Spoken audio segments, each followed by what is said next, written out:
Welcome to the Fantasy NASCAR podcast brought to you by RaceForThePrize.com. Let's talk about the Truck Series at Gateway. I'm going to tell you everything you need to know about this weekend's race. What else do you need to know? RaceForThePrize.com. That's where you can get data that will also help you build better lineups. $30. June package, Gateway, Sonoma, Iowa, New Hampshire. Or maybe one payment, one Venmo, one PayPal, one Cash App. Never have to think about it again. $55.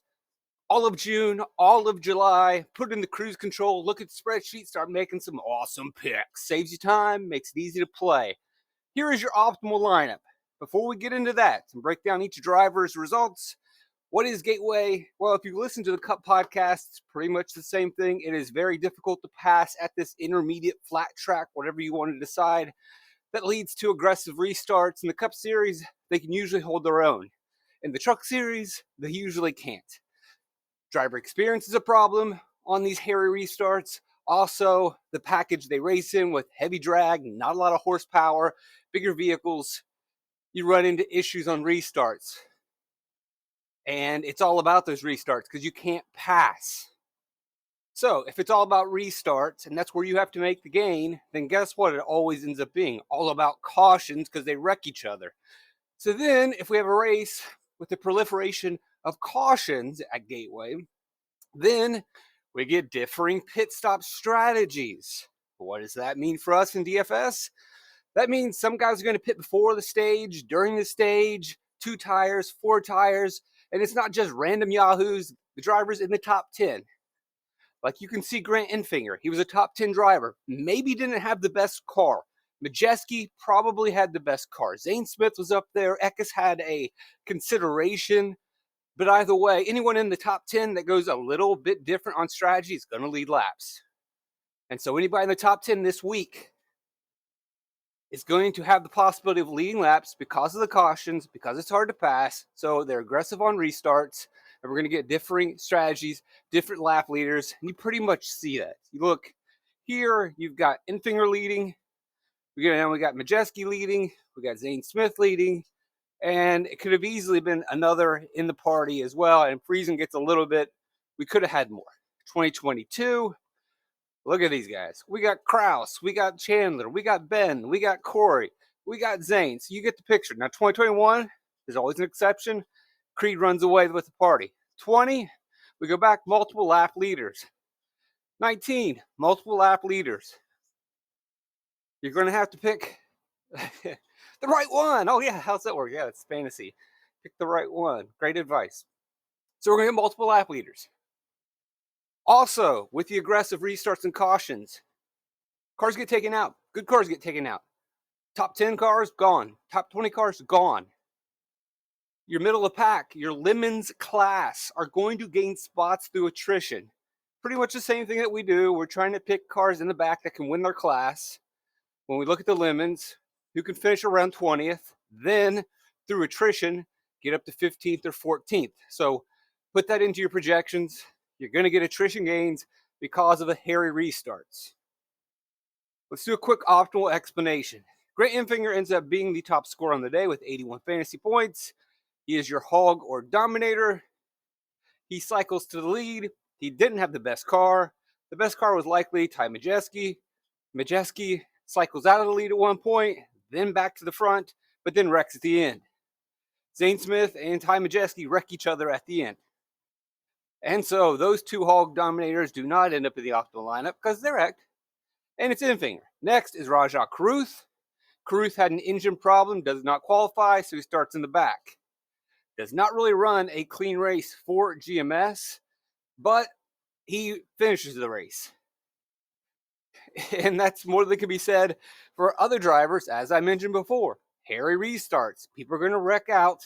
If he's starting 35th, he's going to gain plenty of attrition points. And we would expect generally a GMS truck to get to at least 20th. Throw in some attrition. That GMS truck gets to 15th. Caruth at one point at the end of stage 2 actually wrecks and is still able to keep his car clean enough to get 15th place finish. No surprise. Now, Friesen and DiBenedetto, this is kind of interesting, but it can be explained.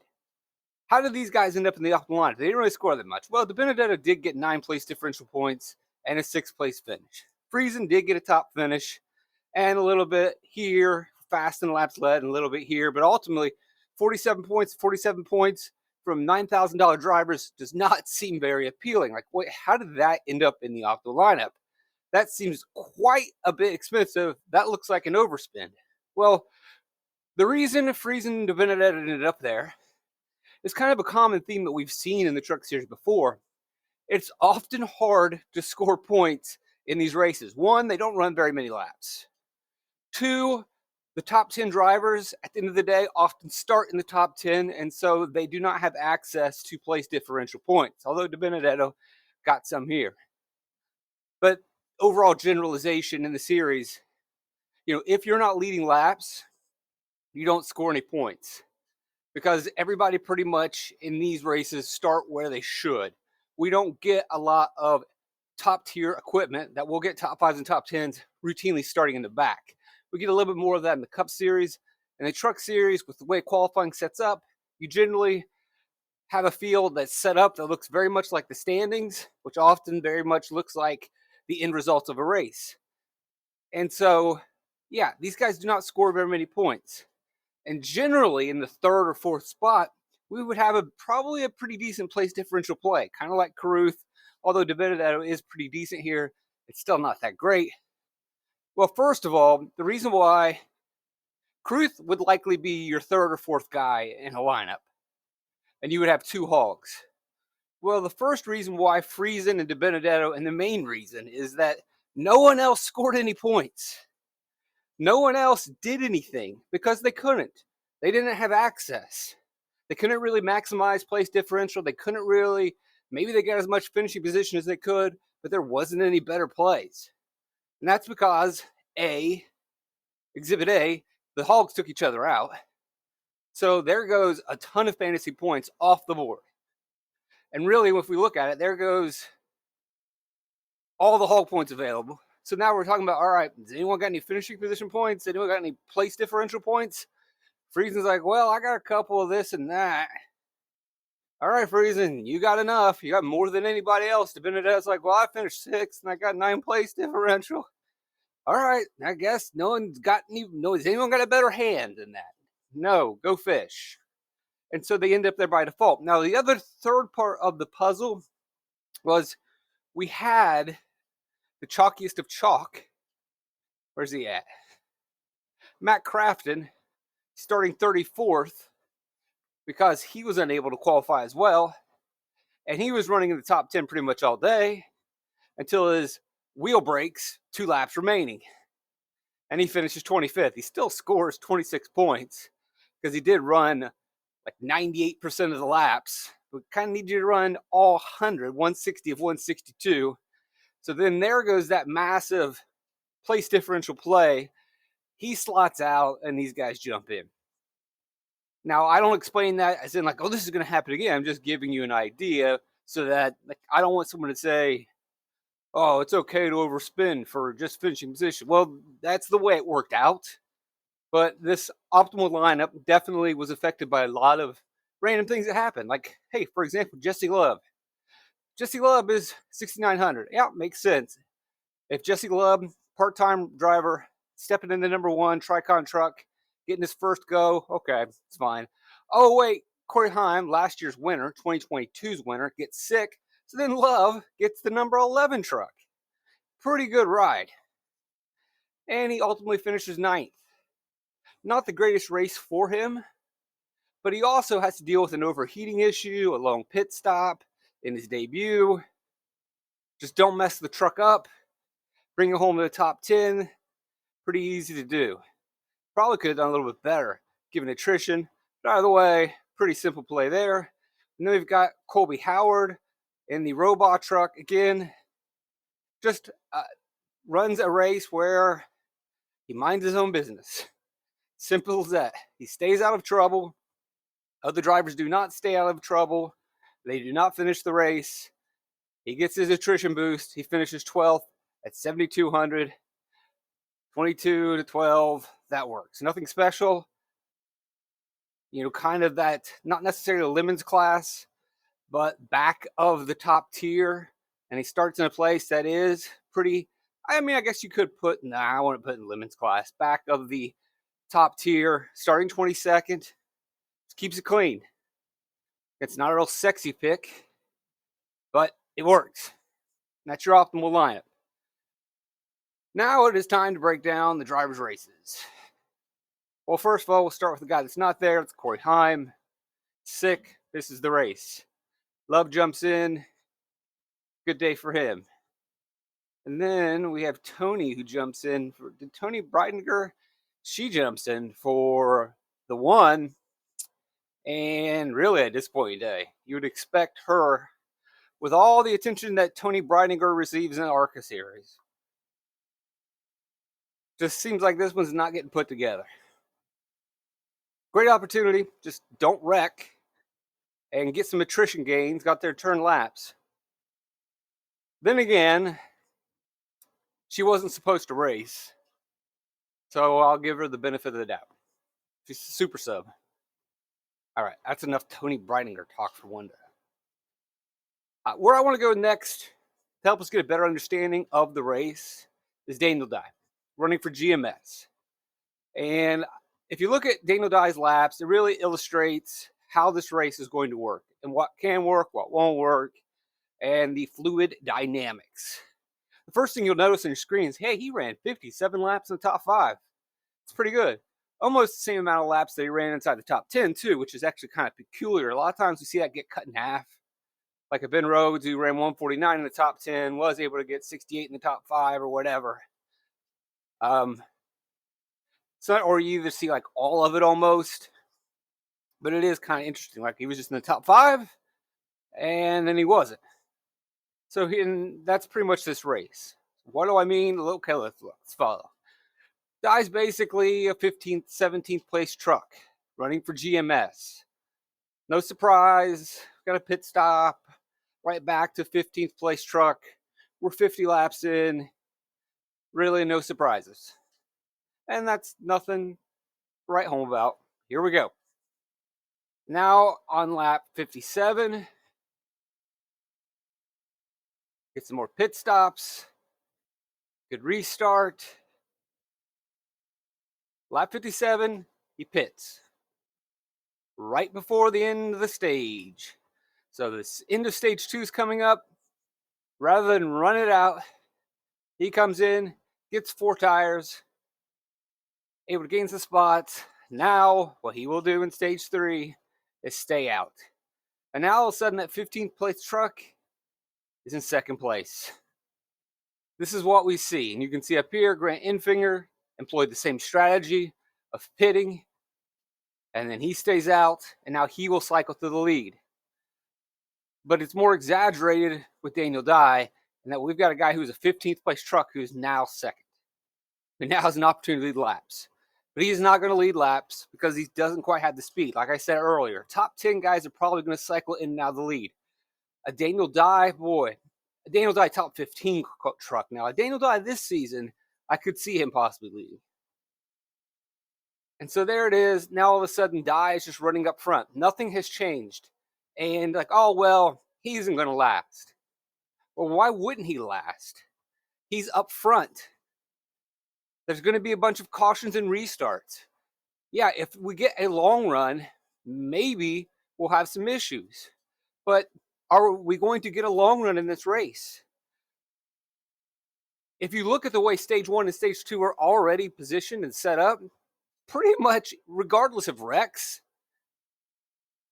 which we will get, and they run plenty of laps under yellow, but regardless of that, the stage is what, 35 laps? That's not much of a long run. And you know you're going to get a caution. So the idea that, oh, well, Dye can't stay up there for long, why can't he? He's in the catbird seat. We're going to have plenty of cautions probably. And most of those should come in the pack where he is in front of. And so he can just stay up there. No worries. So it can work. And it's really comes down to pit strategy, when to stop and when not to stop. Now, you can also say, wait, didn't you say earlier the leaders wrecked each other? Yes, we can get wrecks up front. Sure, it can happen. But as long as Dye doesn't do anything stupid, and he actually is pretty smart. There is a time in this race where he is running side by side with his teammate, Grant Enfinger, and he realizes, I'm just going to tuck in because I don't want to wreck. I don't want to concede a bunch of spots. I'll just follow in line. This is good enough for me. And so look, now we actually get a green flag run, and he's fine. Now at this point, yeah, he's got to go get tires. And then Cinderella and her carriage turn back into a little old regular girl and a pumpkin. Back to 15th. The magic of the pit stop wears off. He falls out. Enfinger also. He turns back into a mouse. And that's that. Now he's not completely out of it. Throwing some good restarts. He can fight his way forward. But the lead is now cycled back to, I mean, is it the true leaders? Or is it just the guys that led first? Now it's Zane. And it's because he was on a different strategy. Enfinger has to pit because he did not pit to be in stage 3. Zane Smith does not pit because he did pit to be in stage 3. And Majeski actually will pit. So he has 4 tires. And he was running down the leaders. He was getting there. So because he is able, probably the best truck, to almost run down Enfinger, he can say, I can take the tires and not lose much position, and I've got this race won. Zane Smith, he's more of super strategy. You know what? Let's just make this work. Let's stay out. Let's roll the dice. Enfinger's still in a decent spot. Then we run it out. We get plenty of cautions. Enfinger's still close within striking distance. I believe Zane's up there. Majeski trying to make it work. Enfinger within striking distance. Here we go. Final restart. Or no, the second to last restart. Zane Smith, Majeski side by side wreck each other. And then it cycles back to Enfinger. There it was. There is your story. That is the race. If you want to look at Majeski's early race events, we can just see Majeski doing his thing, and really in control of this race until he's like, all right, you get to stage 3, I got to put on tires, or I'll see you guys later. Not really much of a change. And you see same thing, Zane Smith, differing cycles. He pits at the caution before the end of stage 3. So just a little bit ahead of the cycle. And that will ultimately put him up to 8th when everybody pits during the stage 2, stage 3 break. That's it. It's all comes down to pitting in your top 10. Who plays the game right? Those are the guys that are going to lead. More so than practice. So you're going to, I mean, we will have the practice data. We will have the lap by lap data. You know, you can look at all this stuff from last year. This is in the spreadsheet. And one of the things that they'll mention to the broadcast was that Christian Eckes has got the long run speed. Look out for him. He had pretty good long run speed in practice. And there it is. Did he have the long run speed? Yeah.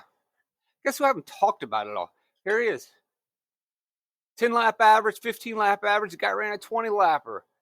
Yeah, he's got the long run speed. And actually, during stage 1, he does run down the leaders a little bit. You know what happens? Nothing. Nothing happens. I never mentioned his name. Did I mention Christian Eckes' name? I didn't. He ended up finishing second.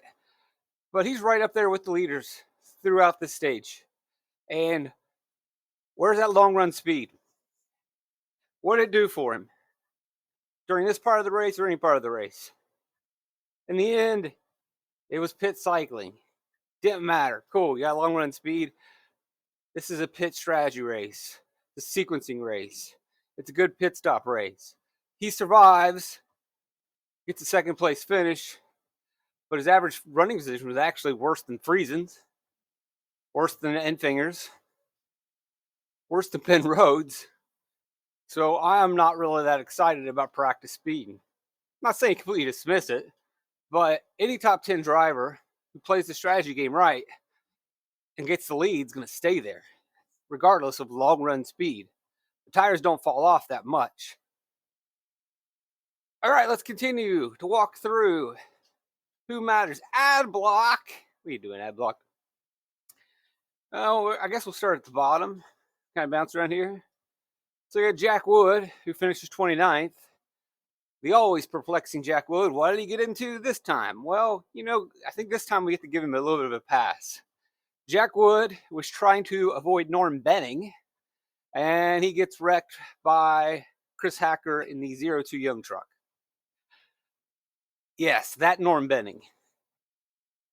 I don't even think there is Norm. Norm actually finishes 28th, miraculously. Here's a fun story about Norm Benning in the Gateway race from last year. You ready for this?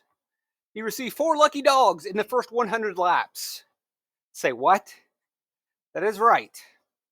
Norm Benning had to receive 4 lucky dogs in the first 100 laps. Like, oh, just the first 100. He didn't qualify for any more after that, right? If he was the only driver a lap down, he could have had 15 lucky dogs. But he lost laps that fast. I mean, really think about that. 4 lucky dogs in the first 100 laps. You're really the only guy going a lap down. There's really not long cycles. You are a turtle. Get out of the way. Nope. He gets in the way of Jack Wood, and Wood gets wrecked. So let's give Wood a little bit of a break this time. All right, what else from our backpack? Connor Jones running for Thor. Connor Jones was about in top 15 battling late, and here's lap 66. I guess not that late. Battling for top 15 finish. He was running around there with Matt DiBenedetto. He wrecks out. Taylor Gray.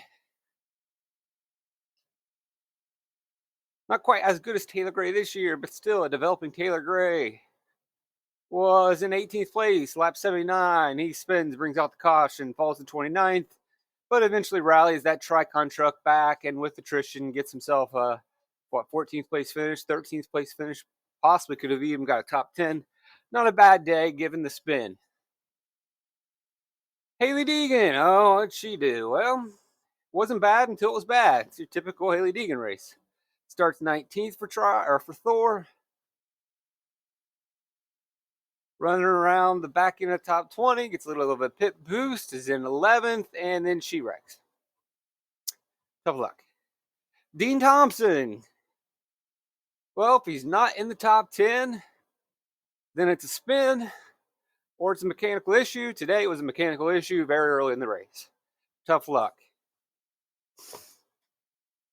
The 34 Rayum truck from Malozzi,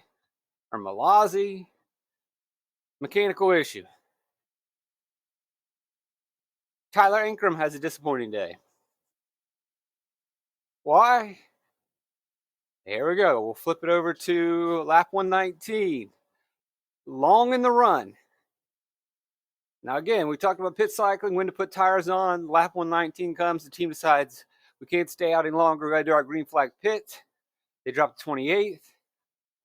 Then you got the caution that comes out. So if he could have lasted a little bit longer, different story. He doesn't. Pits too early. That ruins kind of a high upside day for him. Still has an okay day, finishing 16th in the Hattori truck, which wasn't that great. He'll get a lucky dog and bounce back. But had that caution came a little bit sooner, he could have been a top 10 driver. He wasn't. And again, the thing can be said of a lot of these guys before, like, oh, he got a top 10 truck. Yeah. I mean, you look at the top 10, you look at guys outside the top 10, really, did they benefit from where the cautions they play strategy right? I wouldn't read too much into saying, oh, this guy's got speed at Gateway. This is the best Gateway driver ever. I would be careful when doing that because it's such I don't want to call it chess because there's so much luck. It's just a checker match. Speed doesn't matter. It's a game of checkers. And hopefully, you did the game right. I don't know. That makes sense? Hopefully it does. Next on my notes, Matt Kraft, and as I mentioned before, there he is. Look, I imagine one of you was winning a GPP and super excited at that moment, and then that happened, and I got crap. Boy, I love fantasy NASCAR. Broken wheel. Lawless Allen, our favorite here for Nice, gets about what he deserves, finishing 22nd. He does spin out late in the race and need a lucky dog while in 20th, but, pretty much where he's supposed to be the whole day. Nothing surprising. That spin probably hurts him a little bit in that he can't really maximize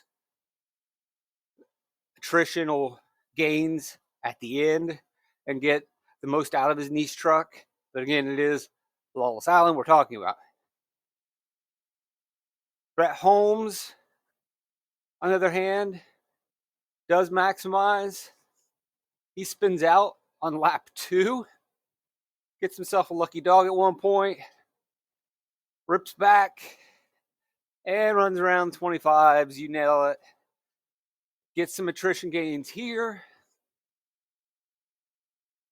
Good restart at the end. And he finishes 15th. He's on the lead lap, or 14th. And that's the way it is. Like we say, pick a driver who can run towards the top of the Lemons class, throw in some attrition, maybe a good restart at the end.